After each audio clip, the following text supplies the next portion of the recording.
Hello, just Jamie here. So today I'm talking about narcissism. So perhaps in the past you've heard people say, my ex-girlfriend, my ex-boyfriend, what a narcissist. Even Donald Trump is being said to be a narcissist. So we're talking about narcissistic personality disorder. So some will argue that narcissism is a personality disorder, where some will say it's just a normal, singular trait to have as a person. So this is my 10 ways to identify a narcissist. Check this out. So first up we have got monopoly of conversation. So one way to spot a narcissist is how they attempt to hijack conversations with their own opinions, their own self-importance. So let's take, for example, you are talking about politics. Say you got a right-wing group of people and you got your left-wing group of people. Person A from the left wing of the political conversation attempts to hijack and say, no, you're wrong, you're wrong, you're wrong, to group B of the political conversation. So monopoly then is actually taking it all, or attempting to take it all from conversations, that type of thing. And that's what narcissists tend to do. They enjoy the attention of hijacking conversations. So that's just for starters. So next up we have got floating roles or social conventions.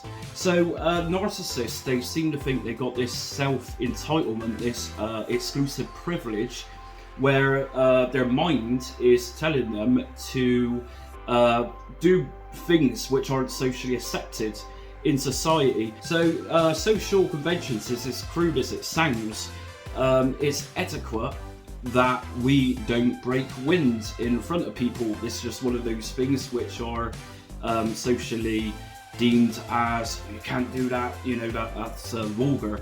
So a narcissist then would perhaps break that social convention and break wind anyway.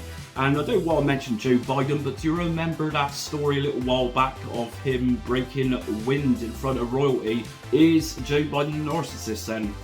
Or is Joe Biden, like people say, it's just Sleepy Joe and he doesn't know what he's doing? So next up we have fixation with appearance. So narcissists then, they're all about attention seeking.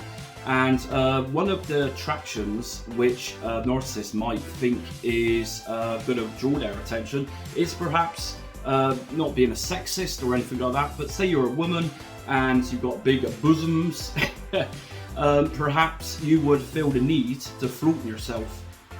Perhaps do your hair in weird, funky ways just to get that factor of people taking notice of you, that you kind of stand out in the crowd.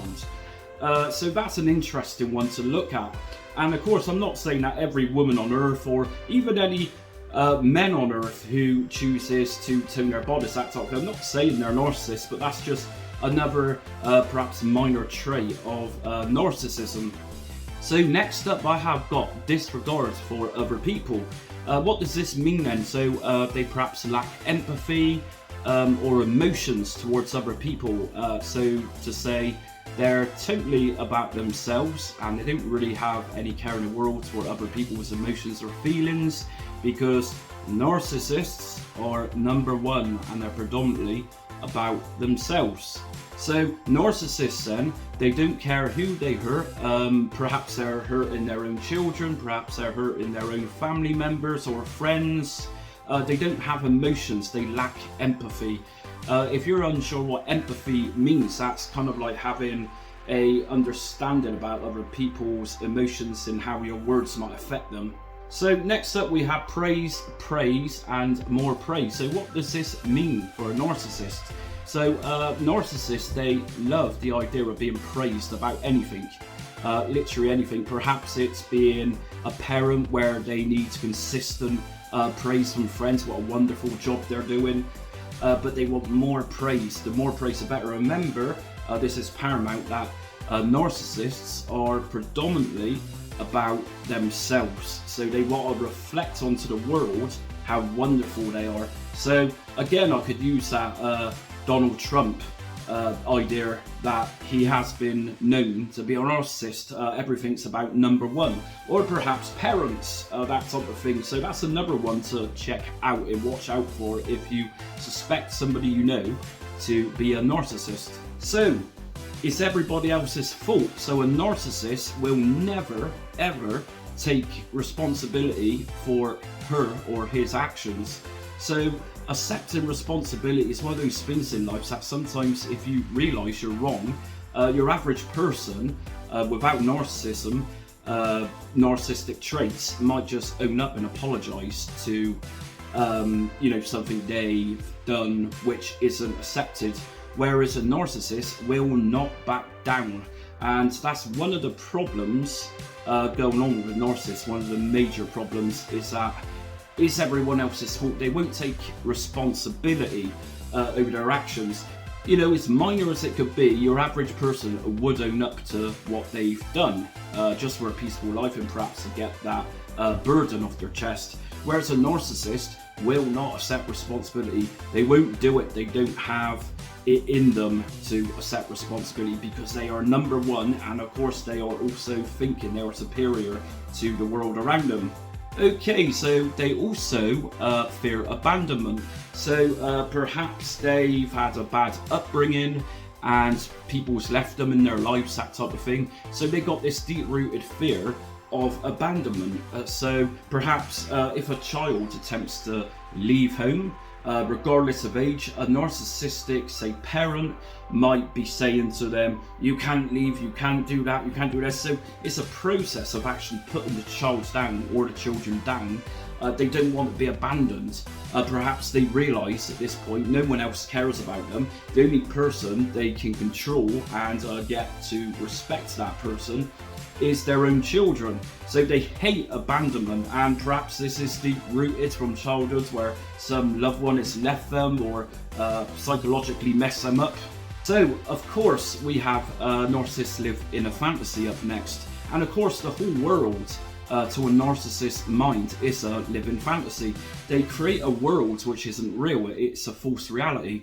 So a false reality, a fantasy rather, you could say that somebody boasts about this and that, what they've got, could be anything material, just material objects around the house. They live in a fantasy. They want the world to perceive them as something special, something spectacular, a fantasy. They're not actually living in the real world. Of course, this is a fantasy, but they want others to think that they are something supreme, some sort of superior being.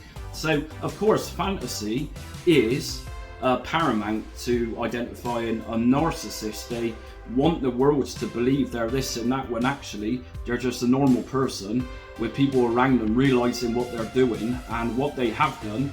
And there you go, that's your fantasy of the narcissist. So, and finally, I have got there's always strings attached. So, say a narcissist is sort of kind of begging for friends, as it were. They live in a fantasy world, and the fear of abandonment is damaging for them. So, of course, there's strings attached because they're pleading with people, doing their best to keep them involved in their lives, hence the fear of abandonment. So perhaps a narcissist will offer people money just to keep them close by, or perhaps the narcissist will offer them gifts and gift shower and gifts just to keep that person so that person doesn't abandon them.